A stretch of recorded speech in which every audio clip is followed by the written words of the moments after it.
E quando você olha, você pega aqueles economistas da época que estavam auxiliando o governo, né? Milton da Nóbrega. Você pega até o Sarney, você vê entrevistas dele hoje, você olha pra eles e vê esses caras tinham conhecimento econômico. Como é que eles não conseguiram saber que aquelas medidas que eles tomavam de tabelar preço, o Sarney falando que a carne estava cara porque estava escondendo o boi no pasto, de colocar fiscais pra ir nos mercados e falar, olha, o preço tem que ser esse. Como é que eles não sabiam que ia dar errado? Sabe que esse boi no pasto teve eu acho que foi na época do Cruzado, 86, que a Polícia Federal foi sobrevoando fazendas em helicóptero para conseguir confiscar o boi e levar para os matadouros, para levar para o supermercado. Tem capa da Veja, Quer sumiu o dizer, boi. eles queriam obrigar os caras a matarem o boi e vender pelo Exatamente. preço que eles queriam, não pelo preço que era o justo. Que era um preço que daria prejuízo pro cara. Exato. Porque era um preço abaixo do preço que seria o de mercado. E eu acho que é isso que as pessoas não entendem quando falam, a culpa é do empresário que botou esse preço. Não é que o empresário não quer vender pelo preço que foi dito. É porque não vale, né? Não... Esse é o ponto essencial que também tem a ver com a inflação, é como o preço é a informação mais importante da economia. Porque o preço, ele emite uma série de sinais, de informações para todo mundo se comportar e se coordenar de forma harmônica. É pelo preço que a gente sabe se algo está escasso ou está abundante, se a gente precisa economizar, se a gente pode comprar mais. E quando governos tentam meter o chamado controle de preço, mascarar, isso tem consequências muito prejudiciais a ponto de gerar essa escassez generalizada. E até para quem está nos assistindo entender melhor, por que o controle de preço não funciona? Porque quando se controla o preço, define, por exemplo, vamos definir que agora a carne, vamos lá, picanha, carne dos gaúchos, não pode mais, sei lá quanto é que tá agora, R$150? R$150. Tem um meme na internet, me vê R$20 de carne, o cara... Que loucura, né, cara? Mas é nesse nível. Então, vamos lá, agora a picanha é R$20 o quilo. O que isso vai acontecer? Bom, se a picanha antes estava sendo vendida por R$100, agora definindo em 20, isso vai incentivar muito mais demanda. Então, as pessoas vão consumir muito mais. Por outro lado, o produtor, que agora não pode vender pelo preço real de mercado, se ele tiver que vender por R$20 o quilo, ele vai ter muito prejuízo. Então, é melhor ele não vender. Ele é desincentivado a produzir. Então, o controle de preços ele acaba causando duas forças contrárias brutais.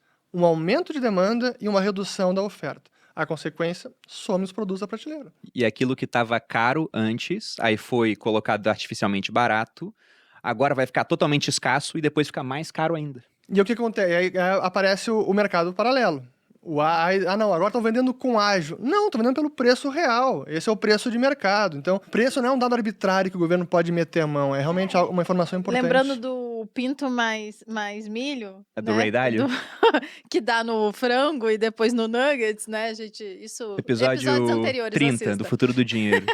É muito assim, o cara tá lá, o cara vai vender carne, então ele precisa dar comida pro boi, contratar o cara que vai cortar o boi, o pasto, não sei o quê, tem o tempo, que também é dinheiro, enfim, várias coisas. Então, não é que ele não quer vender, é isso que as pessoas não entendem, ele vai ter prejuízo, ele precisa de um dinheiro tanto para produzir aquilo, só para ele botar a carne para vender, ele já gastou R$80. Então não tem por que ele vender 20, né? Exato. Ele tem que vender por 100, 120 para ele conseguir ganhar e fazer sentido todo aquele esforço. Senão, ainda tem imposto aí, né? Não, e tem pontos interessantes nisso, porque isso que o Rich falou, que pode ser revelador para muita gente, tabelamento de preços dá errado desde épocas imemoriais, mas pegando registros históricos muito conhecidos, você pega lá no Império Romano, já que a gente está com várias moedas romanas aqui, você teve uma época do Édito dos Preços Máximos, onde o imperador, na época era Diocleciano, vendo que os preços estavam aumentando, simplesmente ele falou, olha, o limite para vender as coisas agora é tal preço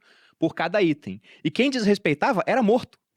Ou seja, não era por falta, assim, de uma pena, né, que as pessoas iam deixar de respeitar. Mas imagina que o cara colocasse lá o preço da carne por 5 denários, ele vê, nossa, por 5 denários não compensa eu vender carne. Simplesmente o cara deixava de vender. Então, os romanos começaram a sair das cidades até por conta disso. O preço do leite tá 1 denário, eu gasto 2, então vou transformar o leite em queijo, aí o leite some. O queijo agora tabelaram um preço, aí você para de fazer queijo, aí você faz outro produto. Aí, de repente, quando você vai ver, tudo que é tabelado começa a sumir. Na Argentina, agora, a gente tá vendo isso também, porque lá eles tabelam certos itens, aí você tem lá, o arroz tá tabelado, o arroz some, mas tem um arroz com ervilha. que não tá tabelado. É o iogurte, né, que você tinha falado, E, com fruta, sem e fruta. gera essa situação de um mercado paralelo. Eu lembro que uma vez o meu avô me contou uma história de que nessa época do Sarney, nos anos 80, você tinha traficante de chocolate. Pelo seguinte, né? Eles começaram a tabelar o preço do chocolate. Aí o que aconteceu com o chocolate? Ele foi ficando cada vez mais fino a barra, com cada vez menos cacau. Foi ficando um negócio horrível. E uma hora não tinha mais como ficar mais fino aquela barra. Então o pessoal deixou de vender no mercado, aí você queria comprar chocolate, você no seu traficante mais próximo, o cara era um mercado paralelo, falava, tudo bem, te vendo por tal preço. É Então, o tipo de coisa que você compraria. é Wolverine. bizarro isso, mas perceba que esse tipo de medida transforma uma troca entre duas pessoas pacíficas, uma troca voluntária, em Em crime, crime. é É verdade. bizarro. Sabe que na história de controle de preços tem um livro, eu acho que não tem tradução no português, se chama 40 séculos de controle de preços e salários. E aí mostra vários episódios ao longo da história com evidências empíricas, olha, isso aqui não funciona, não adianta. E no plano cruzado isso foi ainda mais absurdo, porque eles fizeram tabelamento de preços, apenas os preços ao consumidor. Então, aqueles produtos de consumo final.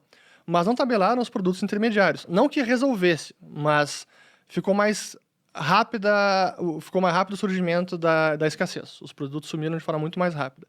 Então, o cara estava produzindo, o custo dele, o insumo, seguia aumentando de preço. Mas ele, na ponta, tinha que vender pelo preço tabelado. Então, sumiu muito mais rápido os produtos. O boi foi mas foram vários outros que simplesmente desapareciam das prateleiras.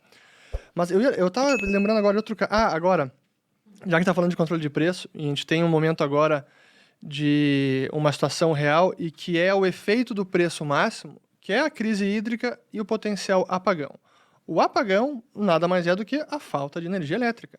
É a luz que está sumindo. E por que some? Porque o preço é controlado, é uma tarifa controlada, não pode realmente se comportar de acordo com a maior demanda ou a menor oferta, e aí vai ajustando via preço. Não, a tarifa é controlada e todo mundo vai consumindo mais.